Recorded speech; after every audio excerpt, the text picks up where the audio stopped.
We are going to study about Jean Watson's philosophy and caring model. So let's begin. Dr. Jean Watson is a nurse theorist who developed philosophy and theory of transpersonal caring or caring science, right? अगर आपको आ जाता है exam में write a theory of transpersonal caring या write a theory of caring science, तो आपने Jean Watson के philosophy and caring model के बारे में ही लिखना है, ठीक है। जीन वॉटसन एक नर्स थ्योरिस्ट थी जिन्होंने ये philosophy and theory of transpersonal caring या फिर केयरिंग साइंस को डेवलप किया। Watson's philosophy and science of caring is concerned on how nurses express their care to the patient, ठीक है। ये मॉडल किस पे फोकस करता है कि जो नर्सेस हैं वो कैसे अपने केयर को एक्सप्रेस करती हैं पेशेंट्स पे या पेशेंट्स के साथ, ठीक है। हर theory stresses humanistic aspects of nursing as they intertwine with scientific knowledge and nursing practice, ठीक है। इनकी जो थ्योरी थी, ठीक है, वो किस पे फोकस करती थी, ह्यूमनिस्टिक एस्पेक्ट्स पे, ठीक है, कि उन्होंने बताया है कि जो नर्सिंग है वो कैसे एक इंटरट्वाइंड कॉन्सेप्ट है, यानी एक दूसरे से जुड़ा हुआ कॉन्सेप्ट है, किसका साइंटिफिक नॉलेज का और प्रैक्टिस का, ठीक है। आगे हम बात करते हैं मेजर कॉन्सेप्ट्स यानी कि Meta paradigms of philosophy and caring science model. सबसे पहले इसमें बात करते हैं सोसाइटी की। सोसाइटी के बारे में क्या बोला है जीन वॉटसन ने, provides the values that determine how one should behave and what goals one should strive toward, ठीक है। According to Jean what society is, उन्होंने कहा है कि सोसाइटी प्रोवाइड करती है वैल्यूज़ को, ठीक है, जिनको कि फॉलो करना चाहिए और एक इंडिविजुअल का जो बिहेवियर है उन वैल्यूज़ के अकॉर्डिंग होना चाहिए, ठीक है, और गोल्स कैसे एक इंडिविजुअल उसको अचीव कर सकता है, ठीक है। Watson states that caring and nursing has existed in every society, ठीक है। उन्होंने कहा कि केयरिंग एंड नर्सिंग हर एक सोसाइटी में एग्जिस्ट करती है। Every society has had some people who have cared for others.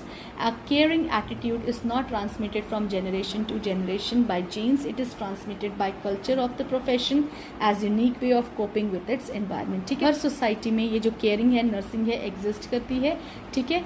कभी ना कभी किसी न किसी सोसाइटी में ऐसे लोग होंगे जिन्होंने कभी किसी के लिए केयर किया होगा, ठीक है। और ये जो केयरिंग एटीट्यूड है ये जनरेशन टू जनरेशन नहीं पास होता है, बल्कि ये एक प्रोफेशन है जिसमें कि इंडिविजुअल जो है, ठीक है, केयर प्रोवाइड करता है ताकि दूसरे लोग अपने इन्वायरमेंट के साथ जो है कोप अप कर सकें, ठीक है। ह्यूमन बीइंग के बारे में उन्होंने क्या बोला है, human being is a valued person to be cared for, respected, nurtured, understood and assisted, ठीक है।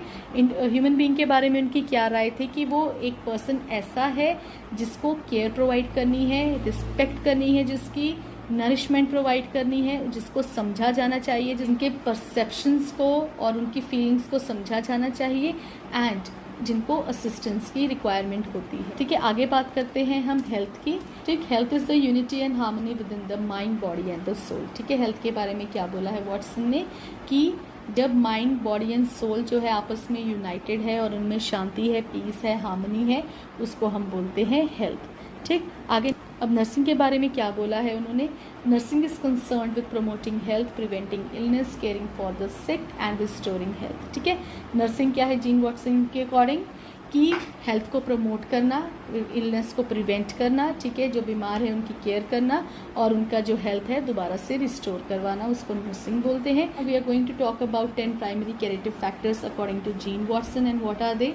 Number 1 is embrace altruistic values and practicing loving kindness with self and others, ठीक है। हमने क्या है, परोपकारी, एल्ट्रिस्टिक मतलब कि हमने दूसरों का भला ही करना है और प्रैक्टिस करना है loving and kindness with self, खुद के लिए भी सेम एटीट्यूड होना चाहिए और दूसरों के लिए भी सेम एटीट्यूड होना चाहिए। सेकंड नंबर पे क्या है, फेथ होना चाहिए, होप होना चाहिए, ठीक है, और दूसरों को ऑनर करना है। थर्ड वन क्या है, be sensitive to self and others, ठीक है, by nurturing individual beliefs and practices, ठीक है। खुद के लिए भी सेंसिटिव रहना है और दूसरों के लिए भी सेंसिटिव रहना है, ठीक है। हमने अपने खुद के भी बिलीव्स को नहीं कॉम्प्रोमाइज़ करना और दूसरों के बिलीव्स और प्रैक्टिसेस को भी नहीं हर्ट करना है, ठीक है। Develop helping, trusting, caring relationship, ठीक है। अच्छे रिलेशनशिप्स जो है उनको डेवलप करना है, प्रमोट करना है और एक्सेप्ट करना है पेशेंट के पॉजिटिव और नेगेटिव फीलिंग्स को जब वो अपने बारे में बता रहे हो तो, ठीक है। Use creative scientific problem solving methods for caring decision making, ठीक है। हमने क्या करना है, creative scientific problem solving method को अपनाना है ताकि जब भी हम डिसीजन मेकिंग करें तो वो इफेक्टिव हो, ठीक। Share teaching and learning that addresses individual needs and comprehension styles, ठीक है। ऐसे टीचिंग और लर्निंग मेथड अपनाने हैं कि इंडिविजुअल की नीड्स को फुलफिल कर सकें। Create a healing environment for the physical and spiritual self which respects human dignity. ठीक है, ऐसा इन्वायरमेंट बनाना है जिसमें एक इंसान की स्पिरिचुअल और फिजिकल जो नीड्स हैं, जो डिग्निटी है, ठीक है, वो दोनों मेंटेन रहे। Assist with basic physical, emotional and spiritual human needs. ठीक है, हमने क्या करना है, हर एक की फिजिकल हेल्प करनी है, इमोशनल हेल्प करनी है और उसकी स्पिरिचुअल ह्यूमन नीड्स को जो है वो असिस्ट करना है ताकि वो फुलफिल अपनी कर सके। ठीक है, open to mystery and allow miracles to enter. ठीक है, हमने हमेशा भगवान पे विश्वास करना है। ठीक है, और क्या करना है, हमेशा एक्सपेक्ट करना है अकॉर्डिंग टू जीन वॉटसन की मिरेकल्स होते हैं और उनको हमेशा वेलकम करते रहना चाहिए। ठीक है, so this was all about gene Watson's philosophy and caring model. Hope you understood. Thank you so much.